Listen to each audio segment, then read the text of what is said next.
Aleluia. Obrigada. Amém. Amém. Bem-vindos. Podem tomar assento. Que Deus abençoe cada um, cada família aqui representada. Estamos aqui reunidos. Amém. Tivemos um evento maravilhoso no domingo. Quero parabenizar a Marli, o Neroci, o Célio, e em nome deles toda a igreja, porque toda a igreja se envolveu. Nós pudemos fazer a parte, dar comida a quem tem fome, amém? Aquilo que diz as Escrituras. E foi bênção de Deus. Eu tenho certeza que Deus vai fazer grandes coisas naquele lugar, amém? E agora nós estamos nos preparando para o evento de Natal. Então já estamos nos preparando, pode falar com a Marli. E já ir se organizando, porque é muito legal, é muito satisfatório quando nós podemos participar e podemos, amém, fazer aquilo que a palavra de Deus nos ordena. Estamos aqui com a nossa camiseta da UAD Escoteiros, amém? É um projeto novo que está nascendo dentro dessa igreja, um projeto que visa levar os jovens, os adolescentes, princípios de uma vida cristã, princípios de cidadania, solidariedade, respeito, amor ao próximo. Amém? Quem está encabeçando o projeto é o César Elô. Peço que fiquem em pé, por favor. O Maurício e a Carol também estão junto. Amém? Lá no fundo. E nós fizemos uma promoção. As primeiras 10 crianças que se inscreverem, o valor da inscrição é R$ 25. É a primeira taxa. Você ganha a camiseta. Amém? Então, acho que ainda tem 7 crianças já inscritas. Quantas é? Umas 7. Então, as 3 que terminarem de fazer a inscrição nessa noite ganham a camiseta. Os demais, a camiseta vai estar à venda. Amém? Sem nenhum lucro nós teremos. É o valor que nós pagamos, que é o valor de R$ 40, para repor o caixa da igreja, para que você possa vir no sábado, seu filho possa vir devidamente caracterizado com essa camiseta tão bonita. Amém? Esse é um projeto que Deus colocou neste lugar para que nós venhamos dar frutos e os nossos filhos venham trazer crianças para Jesus e essas crianças tragam os seus pais. Amém? Estamos vivendo dias muito difíceis. Nas últimas semanas nós vimos aí um massacre na Somália. Então nós sabemos aí que o príncipe desse mundo está se levantando, rugindo e governando. E nós, como cristãos que conhecemos a palavra de Deus, nós não nos assustamos. Sabe por quê? Porque está escrito o seguinte, lá em 2 Timóteo, capítulo 3, verso 1. Esse não é o tema da mensagem, mas é apenas algo que eu quero ler, que diz o seguinte: lembre-se disso, os últimos dias serão dias difíceis. Pois muitos serão egoístas, avarentos, orgulhosos, vaidosos, xingadores, ingratos, desobedientes aos seus pais e não terão respeito pela religião. Não terão amor pelos outros e serão duros, caluniadores, incapazes de se controlarem, violentos, inimigos do bem. Serão traidores, atrevidos e cheios de orgulho. Amarão mais os prazeres do que a Deus. Parecerão ser seguidores da nossa fé, mas com as suas ações negarão o verdadeiro poder dela. Fiquem longe dessas pessoas. Portanto, cada vez que eu assisto uma tragédia, eu posso dizer que nada mais me surpreende. Porque a palavra de Deus diz que os últimos dias seriam dias maus. E algumas pessoas, quando me encontram, me perguntam o seguinte: nossa, os dias estão tão difíceis, os tempos estão complicados. Tu não tem medo de ter mais um filho, colocar mais uma criança nesse mundo para sofrer? Eu digo, não. Graças a Deus. O verdadeiro amor lança fora todo o medo. Eu não tenho medo, porque a ética que eu quero deixar para os meus filhos, os princípios, são os princípios da palavra de Deus. Amém? E quem tiver esses princípios cravejados no seu coração, não necessita temer. Amém? Por quê? Porque conhecerão a verdade, e a verdade nos libertará. Uma criança que tem os princípios de Deus completamente fundamentados dentro do seu ser, jamais vai pegar uma arma para matar um colega por causa de um bullying. O que falta nas famílias é a presença de Deus. O que falta na sociedade são princípios cristãos. Esse mundo vem padecendo porque vem seguindo o curso, os desejos e os ensinamentos do príncipe deste mundo, que é Satanás. Portanto, meus irmãos, os nossos filhos, eles são inteligentes. As crianças aprendem por observação. Se nós ensinarmos algo a ela e nós não formos praticantes, essa fé será rejeitada por elas. Porque elas verão que não é uma fé autêntica, nem uma fé original. Nós mandamos eles orar, mas nós não oramos com ele. Nós mandamos não mentir, mas muitas vezes nós mentimos para eles. Nós dizemos para eles obedecerem, mas muitas vezes nós não os tratamos como os nossos filhos merecem. Ou muitas vezes tratamos bem demais e não damos a disciplina que a palavra de Deus diz que nós devemos exercer sobre eles. Portanto, irmãos, se nós quisermos salvar a nossa família, se nós quisermos não chorar pelos nossos netos, se nós quisermos ter uma vida em abundância, uma família que segue os valores cristãos, nós precisamos plantar agora. Amém? Não é com 18 anos que nós vamos chegar para o nosso filho, nós vamos pregar a palavra de Deus, nós até podemos. Mas é um milagre se ele se converter. Porque ele já está permeado de valores que não são aqueles bíblicos, que não são os valores cristãos. Nós não podemos viver uma vida de aparência, nós podemos viver uma vida de santidade. Amém? E qual o preço que você vai pagar para salvar a sua família? É você ter uma vida, um cristianismo autêntico, é você ter uma fé, é você congregar numa igreja, é você estar coberto por uma autoridade espiritual, é você servir a Deus, amém?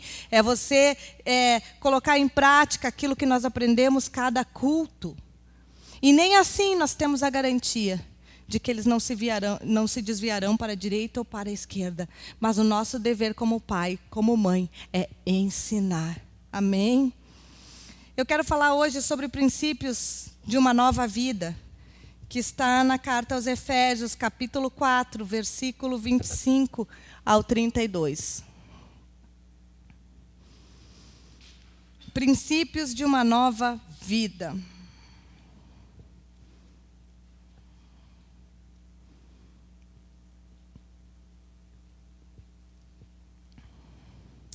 Como viver uma vida nova? A palavra de Deus diz assim, Efésios 4, 25.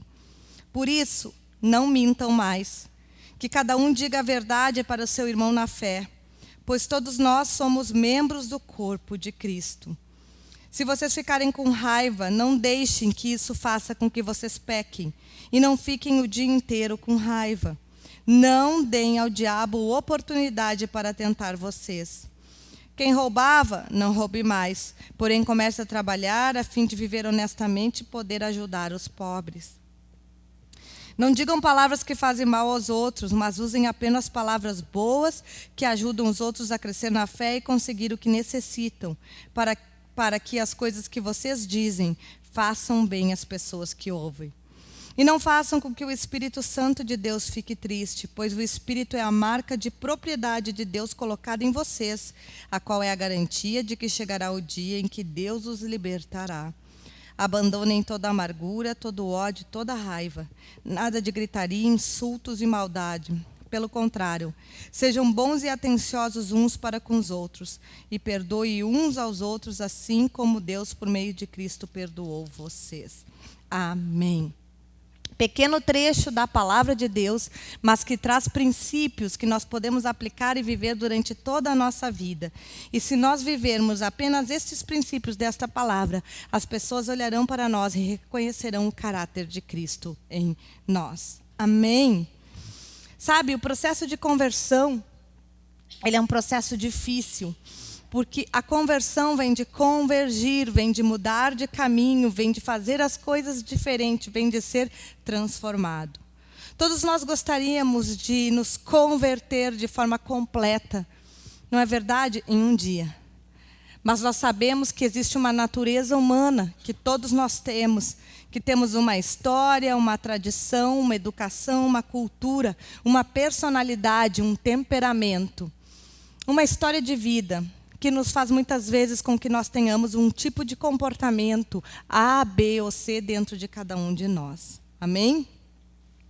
Quando nós viemos para Jesus, nós somos confrontados com aquilo que nós vivemos até hoje, com aquilo que nós acreditávamos que era verdade, e que a palavra de Deus nos diz que nós estamos totalmente errados, e que muitas coisas que nós pensávamos que era certa, a palavra de Deus nos confronta e diz que ela é errada.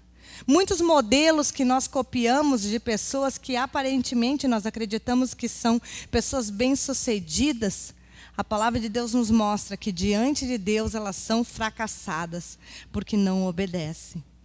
E aí nós vivemos uma série de momentos de conflito entre aquilo que nós acreditamos até hoje e aquilo que a palavra de Deus nos revela que é a verdade. Muitas vezes ficamos na dúvida entre obedecer ou não obedecer. Muitas vezes nós ouvimos vozes, mas o fato é que a palavra de Deus ela é eterna e verdadeira. A palavra de Deus ela é inerrante, significa que nela não há erro. E todos aqueles que nela ouvem e praticam, constroem a sua casa sobre a rocha. Amém? A sociedade tem dois tipos de ética. O que é ética? É um código, é um conjunto de comportamento que nos diz o que é certo e o que é errado. A filosofia explica, a antropologia também fala, a sociologia também fala que o ser humano está sujeito a dois tipos de ética. A ética autônoma e a ética heterônoma. A ética autônoma é aquele ramo que acredita que a ética está dentro de cada pessoa. Acredita que eu sei o que é certo e eu sei o que é errado. A ética autônoma é aquela pessoa que diz assim, pois é, eu não sei o que eu faço. Segue o rumo do teu coração. Né? Até tem uma canção, não me perguntes onde fica o alegrete. Segue o rumo do teu coração. Né? Ah, pois é, não te arrependas.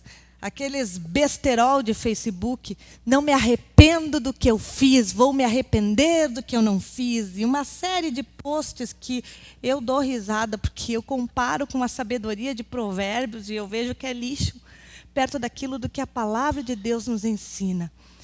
A ética autônoma acredita que o ser humano sabe o que é melhor para si. E que não precisa ninguém que venha dizer a ele o que está certo ou o que está correto, porque dentro de si tem valores absolutos que podem lhe guiar pela vida inteira. E é a ética que a sociedade vive hoje. Não é verdade? A diversidade, a completude, os pluralismos, né? Nada é uníssono, nada é único, não existe pecado, o único pecado é crer que há pecado. É a ética autônoma, é o que a sociedade vem vivendo. Ao ramo da ética heterônoma, ela acredita que o ser humano não tem dentro de si o conjunto de leis que podem lhe dizer o que é certo ou o que é errado. Ela acredita que o ser humano tem que receber de uma outra fonte que lhe mostre aquilo que procede ou aquilo que não procede. Nós, como cristãos, seguimos a ética heterônoma, que nos diz o que procede, o que não procede, não é o meu coração, é a palavra de Deus. Nós acreditamos que nós somos regidos por um conjunto de leis que está de Gênesis a Apocalipse, que contém palavras de vida eterna e que contém a verdade, o remédio, a sabedoria para toda a nossa vida. Amém? É por isso que quando nós nos convertemos e nos entregamos a Deus, nós passamos a não ter mais amizade com aqueles amigos que até então um dia nós tínhamos. E nós nos sentimos estranhos e pensamos, o que está acontecendo comigo? Eu não compactuo mais das conversas, eu não compactuo mais das amizades, eu não tenho mais vontade de estar junto, eu me sinto um peixe fora da água. Porque existe um conflito permanente e constante de valores, de interesse e também de um conjunto de leis e normas que nós seguimos e que aqueles nossos amigos optam ou não querem seguir. A ética é capaz de nos dividir. Que tipo de ética? A comportamental. Amém? Porque a Bíblia diz lá no Salmo 1, bem-aventurado o homem que não se detém no caminho dos pecadores e não se assenta na roda dos escarnecedores. Antes tem o seu prazer na lei do Senhor e nela medita de dia e de noite. Pois será como árvore plantada junto a ribeiros, que na estação certa dá o seu fruto, e tudo quanto faz prosperará. Então nós entendemos que o nosso tempo é precioso demais para estarmos com escarnecedores, para estarmos com pessoas que abominam a palavra de Deus, para estarem com pessoas que estão vivendo uma ética autônoma, em que regem o seu casamento, em que regem o seu negócio, em que regem a educação dos seus filhos, por aquilo que eles acham melhor. É claro, irmãos, que nós não somos nenhum alienados. Nós acreditamos na ciência, porque a própria teologia ela é reconhecida como uma ciência. Mas tudo aquilo que contrariar os princípios da palavra de Deus passa a ser expurgado ou rejeitado da minha vida ou da minha família. Amém? Porque eu entendo que aquilo desobedece à palavra de Deus.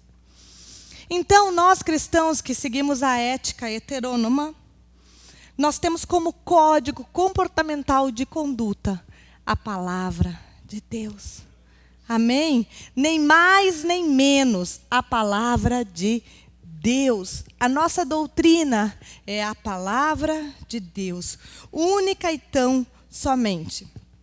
É claro que como organização, igreja, nós temos um estatuto e nós temos um regimento interno que nos regem acerca do nosso comportamento e daquilo que nós fazemos aqui dentro da igreja. Mas todo esse conjunto de leis e normas, nenhuma delas contraria a palavra do Senhor. Então, no versículo 25, o escritor começa dizendo assim: por isso, não mintam mais. E mais adiante ele fala, e falem a verdade. Colossenses 3:9. Irmãos, Deus é representado pelo quê? Pela verdade. E o diabo é representado pelo quê? Pela mentira. Toda vez que eu minto, eu estou me colocando sob o domínio e autoridade de Satanás. Tem pessoas que são tão mentirosas, mas tão mentirosas, que a mentira virou um hábito na vida delas. Elas se convertem, elas continuam mentindo. Elas continuam trocando as linhas, elas continuam inventando, elas continuam faltando com a verdade em coisas absolutamente desnecessárias. A Bíblia diz aqui, a palavra de Deus está dizendo, princípio número 1, deixe a mentira, falem a verdade um para com os outros. Mas por que nos custa tanto falar a verdade? Por que tantas vezes custa falar a verdade? Porque muitas vezes, na verdade, nós vamos revelar coisas a respeito de nós, a respeito da nossa família, que nós não gostaríamos que ninguém soubesse. Muitas vezes a verdade vai revelar aquilo que está no interior do meu coração. Quantas desculpas, quantas mentiras, sem necessidade. Ah, eu não pude ir, pastora, e inventa uma mentira. Você não tem a obrigação de estar em todos os lugares. Você não precisa mentir. Ou a mulher para esconder algo do marido e vice-versa, ali se já planta uma semente de mentira. E aí o que acontece? Estamos nos colocando sob o domínio de Deus ou sob o domínio de Satanás? Sob o domínio satânico. É natural que você pode se enganar, que você pode esquecer alguma coisa. Não estou falando quando você age de forma involuntária, mas eu estou falando quando você mente por má fé. A Bíblia diz que Satanás é o enganador. E nós que somos filhos de Deus precisamos andar na verdade da sua luz. Existe pior coisa do que nós carregarmos o rótulo de não sermos uma pessoa confiável? É triste. Cristãos que as pessoas dizem assim, aquele ali você não pode confiar. Porque ele engana, ele não fala a verdade. quando ele erra, ele tenta tapar o erro de alguma forma, ele tenta persuadir.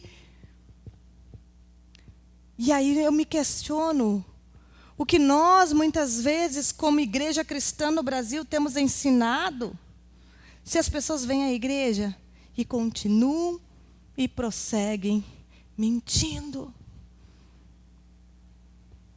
Colossenses 3:9, por favor.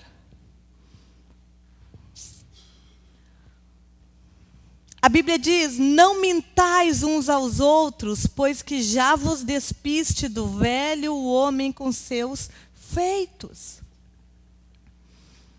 Irmãos, vamos viver em sinceridade, em verdade de vida. Todas as vezes que nós mentimos, nós nos aliançamos com Satanás.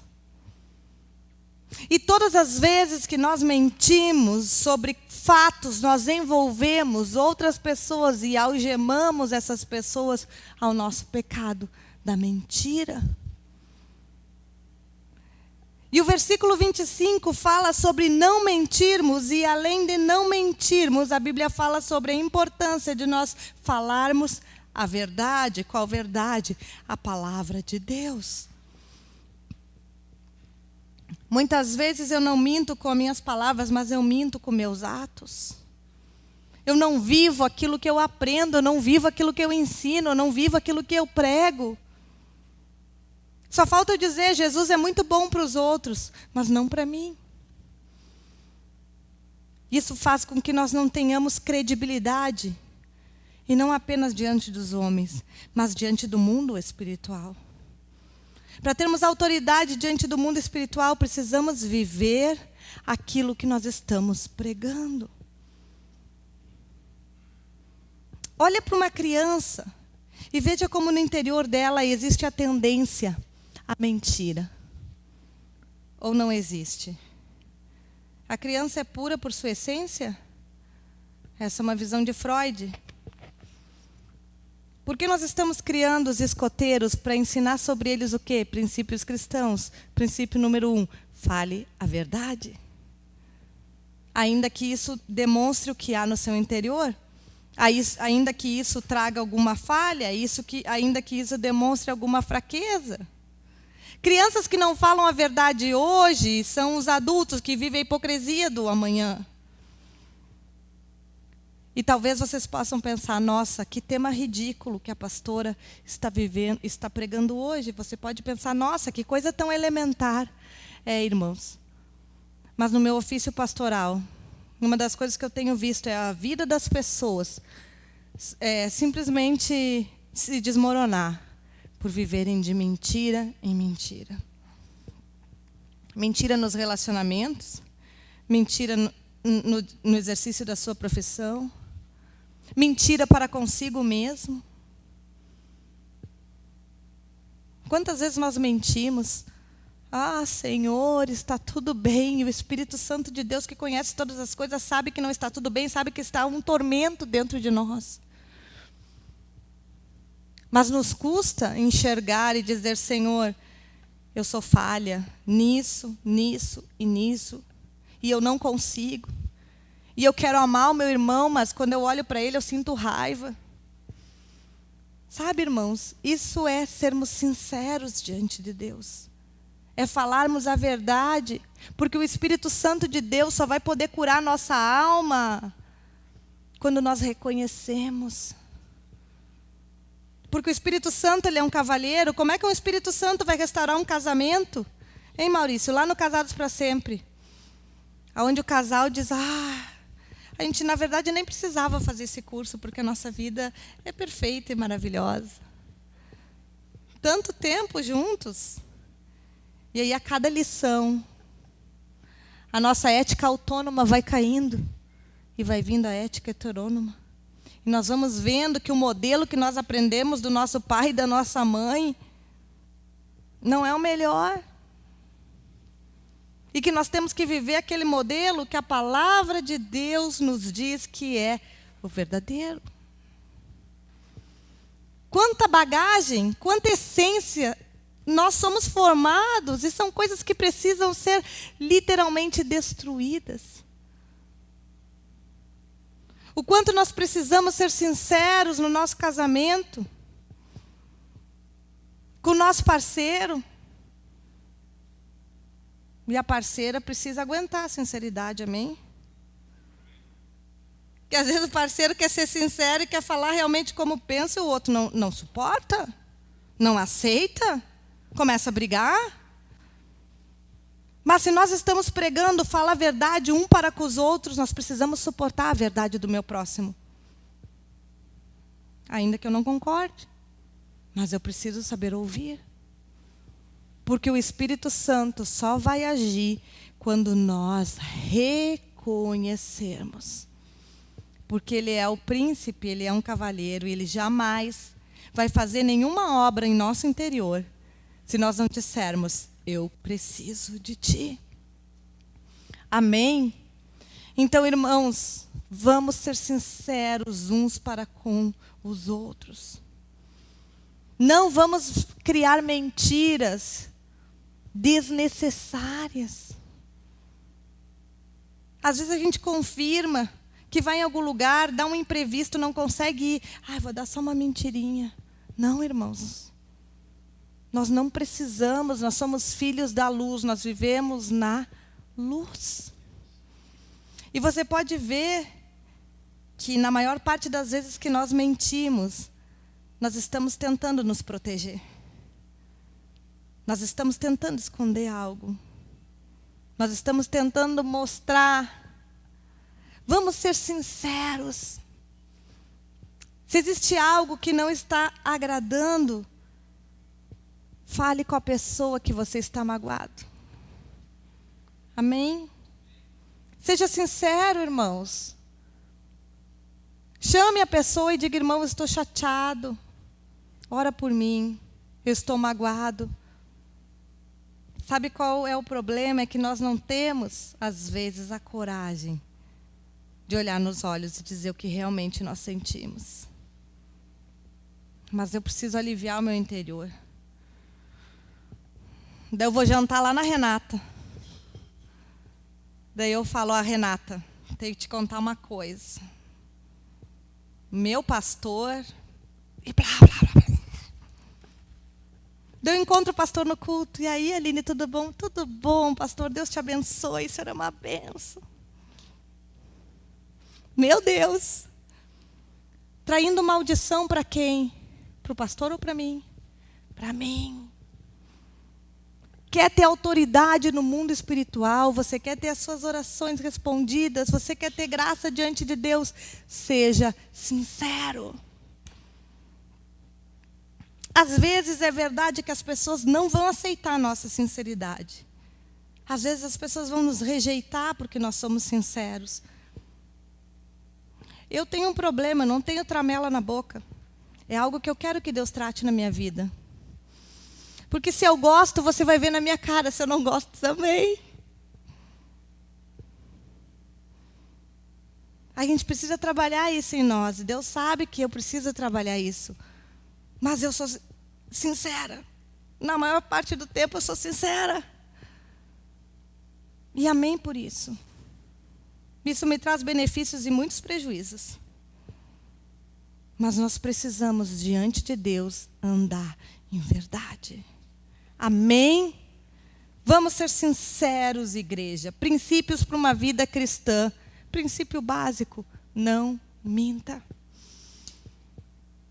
A gente não pode fazer isso, irmãos. Porque a gente quer sair daquela situação de uma forma rápida, né? Sem confrontar a criança, sem causar choro. Só que nós estamos sendo enganadores. Porque a criança, ela não é boba. Daí ela chega no carro e disse, ô mãe, tu disse que na volta que a gente ia comprar, nós passamos lá e tu não comprou.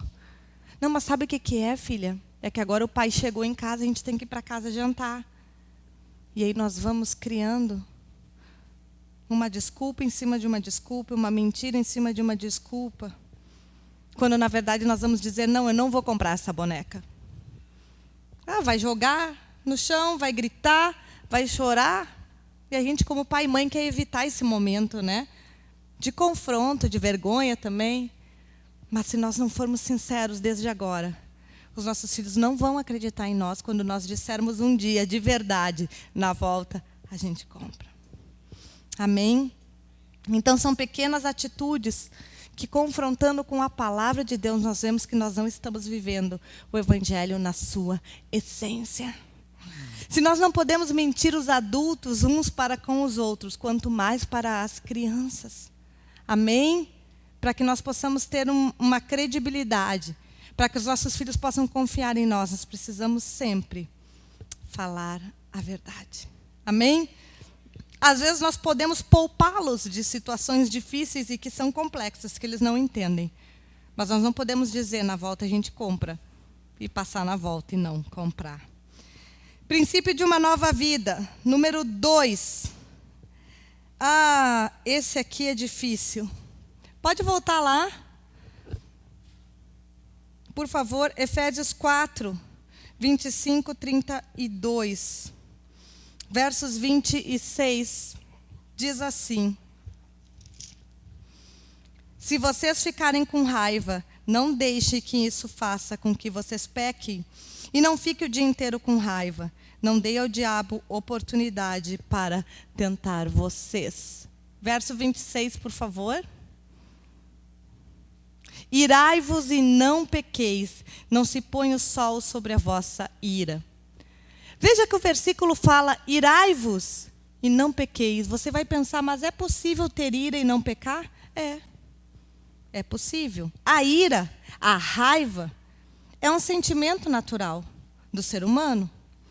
Diante de injustiças, diante de mentira, diante de circunstâncias que nós nos sentimos ultrajados, enganados, é natural que você venha sentir ira.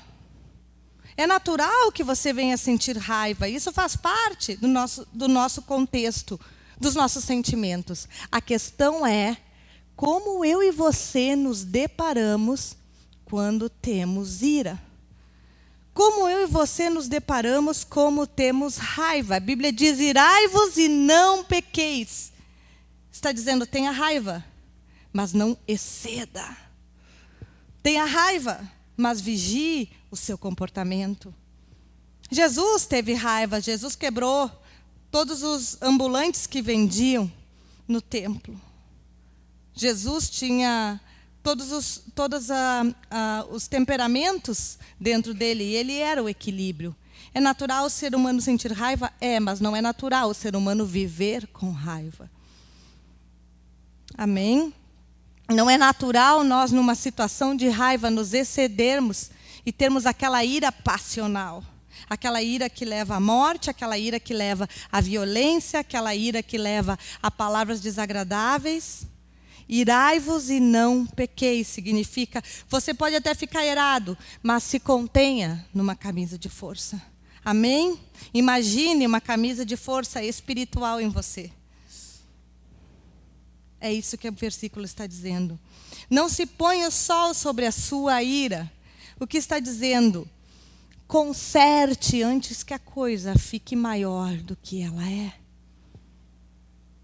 Quantas vezes um simples desentendimento, ele é pequeno? Mas à medida que o tempo vai passando e nós não entramos em conserto ou em perdão, aquilo que era pequeno vai ficando grande. E de repente fica um rombo que nós não conseguimos mais recuperar. Então, quando a palavra de Deus diz, não se põe o sol sobre a sua ira, a palavra de Deus está dizendo, não vá dormir sem você se consertar com seu marido ou com a sua esposa. Não vá dormir sem você pedir perdão àquela pessoa que você magoou, que você feriu. Não vá dormir sem você tentar resgatar aquilo que você botou fora. Não se ponha o sol sobre a sua ira. Não deixe para fazer amanhã o que você tem que fazer hoje. Amém? Irmãos, princípios para uma nova vida cristã. O cristianismo é atitude. De boas intenções o inferno está cheio. O cristianismo é palavra, atitude, ação. Vigiemos os nossos pensamentos, vigiemos o que está no nosso coração. E se erramos, porque nós vamos errar muitas vezes na vida, eu e você. Amém? O erro faz parte. O dia que nós estivermos prontos, nós partimos para a glória. O dia que não precisar fazer mais nenhum retoque nessa obra-prima que você é e que eu sou, é o dia que Deus disse assim, ó, pronto, vem para comigo. Mas enquanto nós estivermos aqui, nós estamos em processo constante de aprendizado. E no aprendizado está incluído o erro. Então você pode ter raiva, você pode se sentir injustiçado, você pode ficar triste, você pode brigar. Você não deve, mas você pode. Agora a Bíblia diz, conserte. Não se põe o sol sobre a tua ira. Não vai dormir no sofá, porque dormir no sofá não vai adiantar nada. Você vai expor a sua esposa, você vai expor os seus filhos. E vice-versa, né? Se dormir no sofá adiantasse alguma coisa, mais de 90% dos casamentos do mundo teriam sido curados. Quem nunca? Mas não adianta. Não adianta, porque no outro dia o problema está lá. A dificuldade está lá. A falta de entendimento está lá. A adversidade está lá. Então a Bíblia diz, conserte hoje. Peça perdão hoje. Restaure hoje. Não deixe para amanhã o que você precisa fazer hoje. Nem deis lugar ao diabo. Quero dizer algo. Todos aqueles que são filhos de Deus, que confessaram Jesus como seu Senhor e Salvador, que estão abaixo de uma autoridade espiritual, que estão plantados no seio da igreja, que congregam, que honram a Deus, são invictos para ataques do diabo, a menos que Deus permita, ou nós não estamos vivendo alguns princípios bíblicos. Amém? Por isso que nós não temos medo de umbanda, macumba, sapo preto, terreira, espiritismo, olho gordo, inveja, fofoca, injustiça. Nada disso nos atinge. Porque a Bíblia diz no Salmo 91, aquele que habita. Só que o Salmo é bem claro, né? O que ele diz? Aquele que habita. Habita não é visitar. Atenção aos visitantes, você precisa habitar. A Bíblia diz que aquele que habita na sombra aquele que habita no esconderijo do Altíssimo, a sombra do Onipotente descansará. Aquele que habita, vem do verbo habitar, mora. Amém? O maligno não pode nos tocar. Quando o maligno nos toca? Em duas situações. Quando Deus permite, porque Deus é soberano para permitir. Quando lhe apraz, motivos não temos. Quem conhece a mente do nosso Deus? Inescrutáveis e insondáveis são os seus caminhos. Se Deus permitir, o diabo pode lhe tocar. Num segundo momento, o diabo pode lhe tocar quando você não vive, quando você não pratica aquilo que a palavra de Deus ensina. Quando você não está nos princípios do que a palavra de Deus ensina que é correto, e você conhece, é sabedor e está fazendo ao contrário, o inimigo pode sim nos tocar. Então a Bíblia diz, não deis lugar ao diabo. Está nas mãos de quem? Nas nossas. As nossas atitudes são capazes de dar lugar ao diabo no nosso trabalho, na nossa casa, nas nossas finanças, no nosso ministério, na nossa igreja, em todos os lugares onde nós caminhamos da sociedade. Então escolha, meu irmão, minha irmã, não dar lugar ao diabo. Amém? Como? Obedecendo. Verso 28. Diz o seguinte, quem roubava não roube mais, porém comece a trabalhar a fim de viver honestamente e poder ajudar aos pobres. Olha só, ajudar os pobres, assistência social, mandamento de Deus. Amém? Solidariedade, princípio bíblico. Existe uma passagem que perguntaram a Jesus, Jesus diz, tive frio e tive fome, tive sede. Quem faz a um desses pequeninos, faz a mim. A ação social é mandamento de Deus para com a igreja. Amém? Nós precisamos ajudar o necessitado. É mandamento. Não é altruísmo. Não é projeto. Não é promoção social. Não. Assistência social é mandamento. Amém? E aqui outro princípio. Trabalho. Trabalho. Deus é um Deus que trabalha, Deus é um Deus de princípio, Deus é um Deus de trabalho. A Bíblia diz lá no Gênesis, com o suor do rosto comerás o pão. Então, irmãos, não tem outra. Eu e você temos que trabalhar, temos que baixar a cabeça, ralar e suar. A Bíblia diz que quem não trabalha, que não coma. Amém? Então, assim, você não tem opção. Se você gosta ou não gosta do trabalho. Amém? Nós precisamos trabalhar. É mandamento bíblico. Verso seguinte. Não digam palavras que fazem mal aos outros, mas usem apenas palavras boas que ajudem os outros a crescer na fé e a conseguir o que necessitam, para que as coisas que vocês dizem façam bem aos que ouvem. Falem com princípio. Não usem a sua boca. Tem pessoas que eu não consigo ficar perto. Porque o chimarrão delas é falando mal dos parentes, é lembrando as mágoas de 1900 e Guaraná de rolha, é remoendo. Não traz uma palavra que edifica, não traz uma palavra que transforma, não traz uma novidade. Tudo é passado.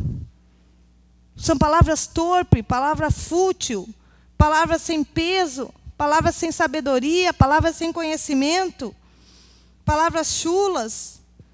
Coisas sem conteúdo, coisas que não edificam. Queixas. Muitas vezes, coisas que conspiram contra a unidade da igreja. Irmãos, eu vou dizer algo. Se tem algo que Deus zela, é pela sua igreja. Amém?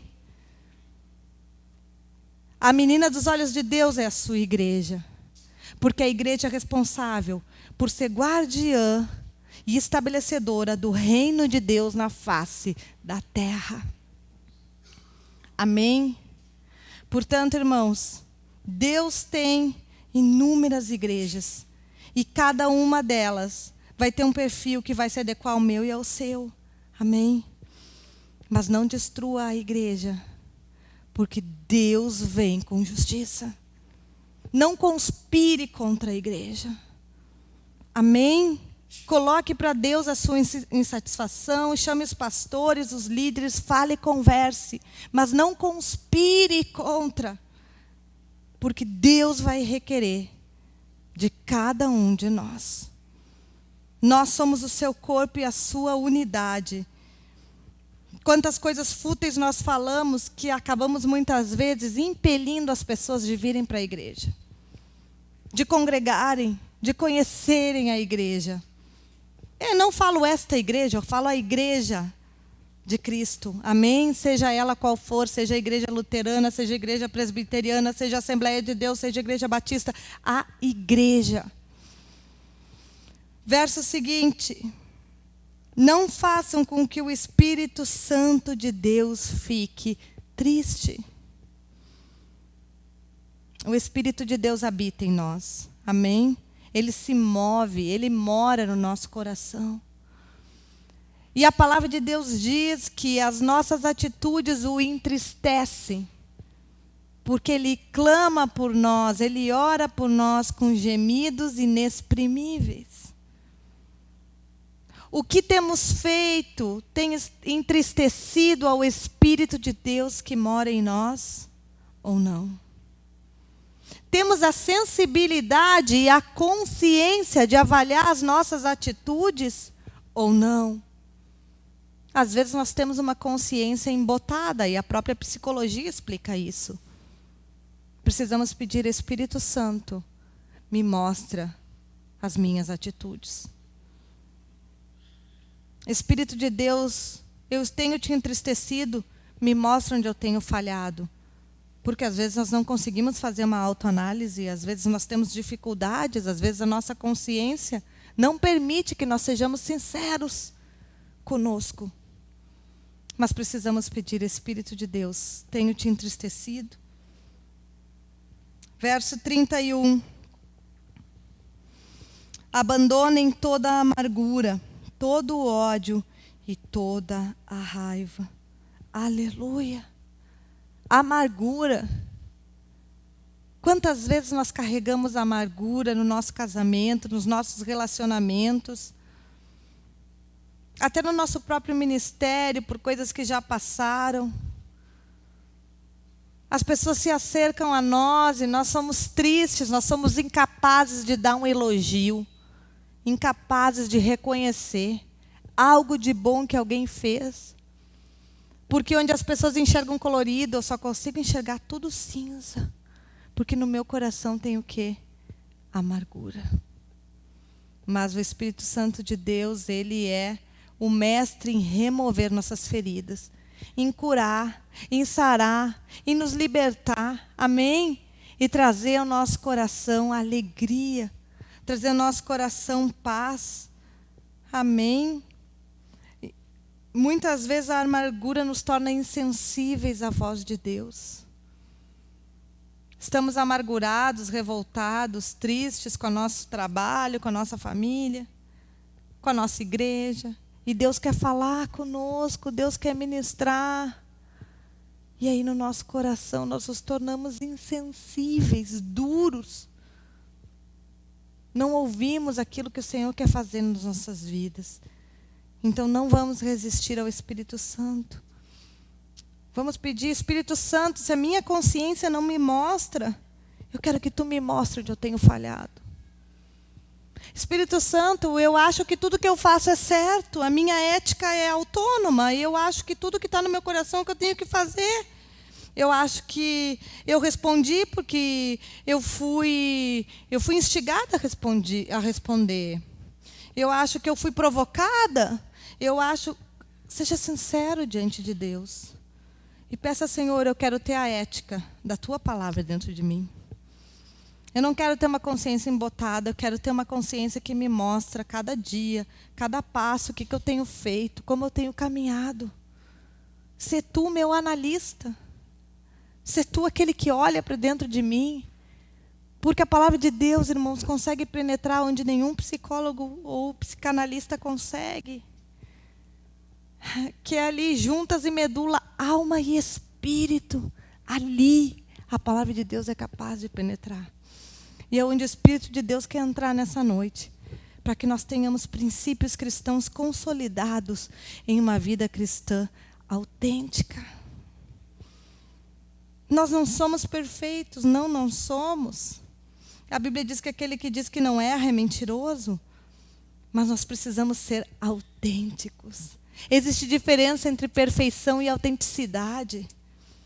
O perfeito é aquele que não erra, o autêntico é quando erra, diz: me perdoa porque eu errei. O autêntico diz: eu fiz de um jeito, mas eu não deveria ter feito. O autêntico diz: Espírito Santo me mostra onde eu devo melhorar. O Espírito Santo me mostra o que eu devo fazer para viver aqueles princípios da Tua palavra. Espírito de Deus, eu não quero ser desagregadora, eu quero ser aquela que une. Eu aprendi a mentir com 3 anos, eu não quero mais mentir, me liberta da mentira, eu quero falar a verdade. Eu quero dizer que eu não consegui ir porque fiquei dormindo, e não é porque meu filho ficou doente. Sabe, irmãos, é sermos sinceros, porque quando nós somos verdadeiros, nós podemos tocar o coração das pessoas. Através da nossa verdade, da nossa autenticidade. Por que muitos cristãos não inspiram confiança? Porque se colocam num pedestal de perfeição. E por que outros cativam tanto? Porque são autênticos. Porque dizem: eu erro, mas eu peço perdão. Eu caio, mas eu levanto. Eu tenho dificuldade, mas eu peço ao Espírito de Deus que me ajude. Aleluia. Por fim, pelo contrário, sejam bons e atenciosos uns para com os outros. Perdoem, assim como Deus, por meio de Cristo, perdoou vocês. Aleluia. Misericórdia. Você sabe o que é misericórdia? É a capacidade de se colocar no lugar do outro. Tem uma música do pastor Cirilo que diz que os misericordiosos alcançarão misericórdia. Os que perdoarem seus pecados verão a face do Senhor. Bem-aventurada eu quero ser. São as bem-aventuranças. Os misericordiosos alcançarão misericórdia. Quando você tiver misericórdia de uma pessoa, Deus vai olhar e vai ter misericórdia de você. Quando você fizer favor sobre uma pessoa, Deus vai olhar e vai liberar favor sobre você. Aleluia! Porque quando nós entendemos os princípios que nós praticamos, Deus libera esses princípios sobre a nossa vida. Amém? Princípios para termos uma vida cristã verdadeira. Ética cristã, deixar a mentira e falar a verdade. Irar-vos e não pecar, não dar lugar ao diabo, trabalhar, falar com princípios, não falar coisas torpes, não entristecer ao Espírito Santo, não viver com amargura, tristeza, gritaria, insultos e maldade, ser bondoso e misericordioso. Irmãos, um pequeno trecho que nos traz tantos princípios e valores, que se nós aplicarmos e vivermos só o que está aqui em Efésios, nesses 10 versículos, nós encontraremos a salvação e a graça de Deus. Amém? Vamos orar nessa noite, vamos nos colocar em pé.